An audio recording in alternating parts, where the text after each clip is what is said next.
Hello everyone, this is Warhawk Beyond 2040 and welcome to another edition of the Batwoman Season 3 review series.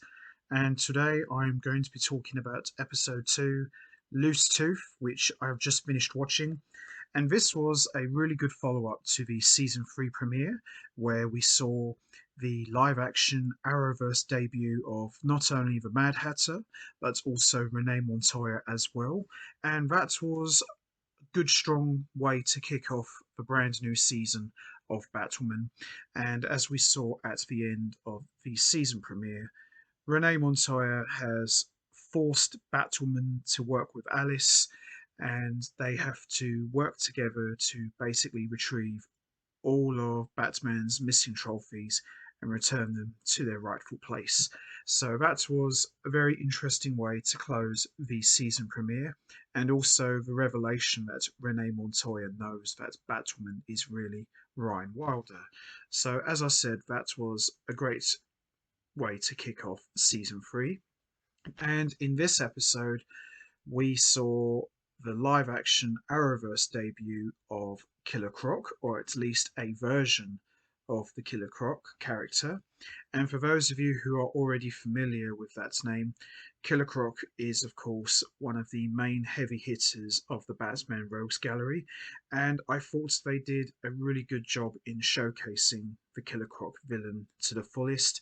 And once again, DC weren't afraid to embrace the horror aspects, and I thought they did a really good job in making Killer Croc very scary, and the visuals of Killer Croc, his whole appearance, I thought he looked very frightening and kind of reminded me of how Killer Croc looked in the DCEU movie Suicide Squad from 2016. You know, very big jacket, trousers, very similar appearance to the Killer Croc version of the character from the DCEU. So we saw Batwoman and Alice reluctantly work together to try and find a missing child and also try to find out who is this new Killer Croc that's going around causing a rampage and just basically killing people. So this episode was very enjoyable. Really thought this was a lot of fun.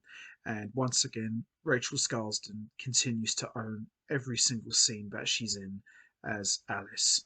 So with that all said, let's get straight into it. Let's talk about episode 2, Loose Tooth. So this episode starts off with two college kids sneaking into a pool to party until they are both taken out and eaten alive by the new Killer Croc. And we learn that the former Killer Croc, it was Waylon Jones, who was a professional wrestler turned monster, who existed in Gotham City 2 decades earlier.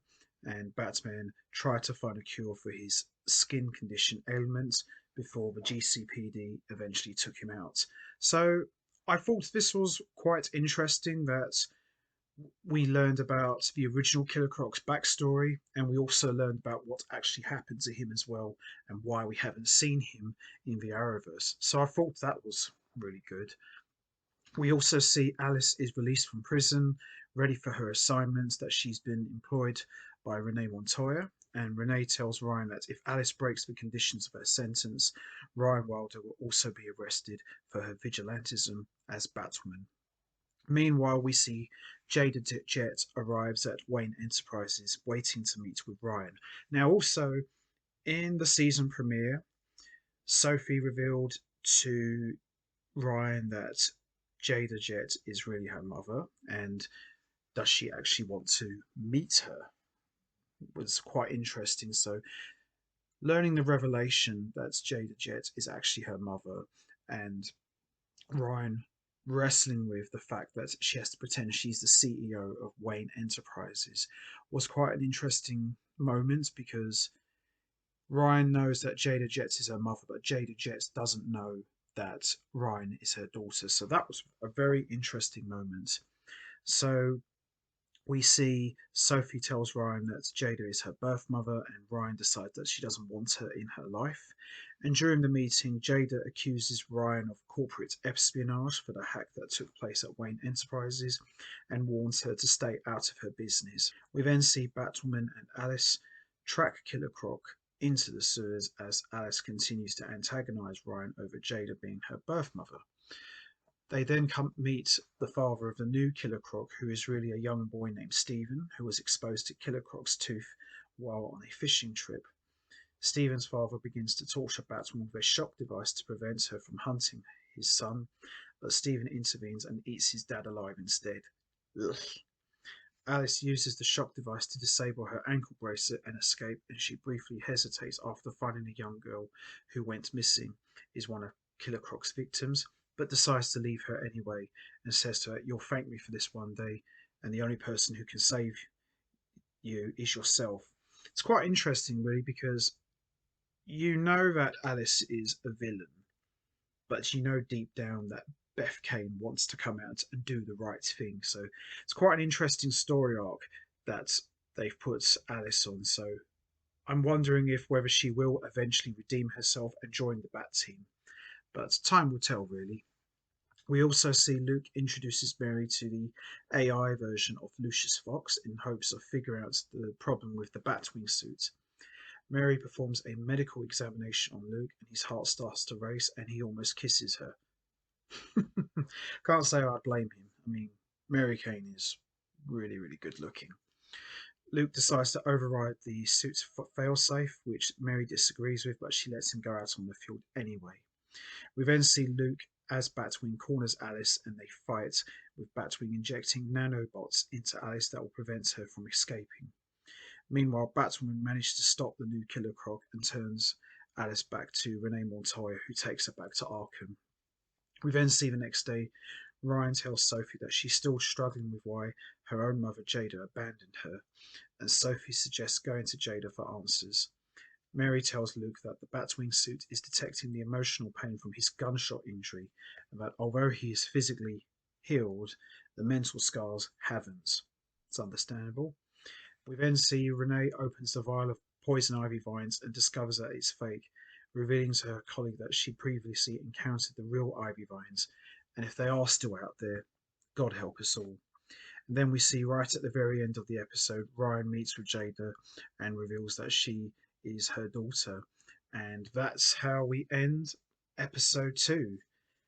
Overall, very good episode, a great follow up to the season premiere, and I'm really enjoying the pace of Batwoman season 3 so far. Even though we're only 2 episodes in, I like what they've been doing with the pacing. Nothing feels rushed, everything feels like it's taking its time.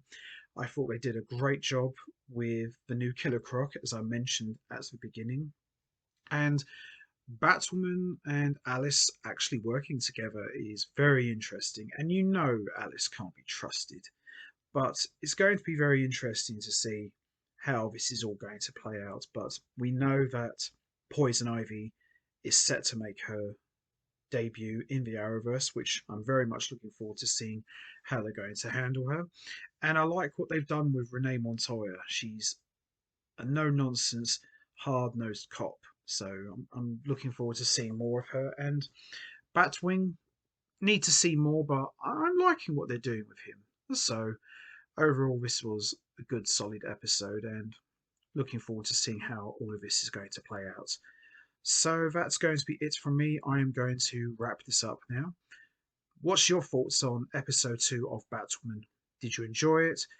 What was your thoughts on Alice and Batwoman working together? Do you think this could be an ongoing thing? And also, do you think Alice could eventually redeem herself? And if so, is there any chance of her redeeming herself? And also, what about the revelation that Ryan reveals to Jada that she's actually her daughter? How do you think that's going to play out in episode 3? And also, Poison Ivy being out there, when do you think we will actually see her make her live action Arrowverse debut? Do you think it could be in the next episode, or do you think it could be maybe the episode after? You know what to do, guys. Hit the like button, hit the subscribe button, leave your thoughts and comments down below, and I will see all of you next time for another edition of the Batwoman Season 3 review series, where I am going to be talking about episode 3, which I am really looking forward to seeing, especially with the way this episode ended. Should be a good one. So until next time, take care, everybody, and stay safe. And once again, thanks for listening.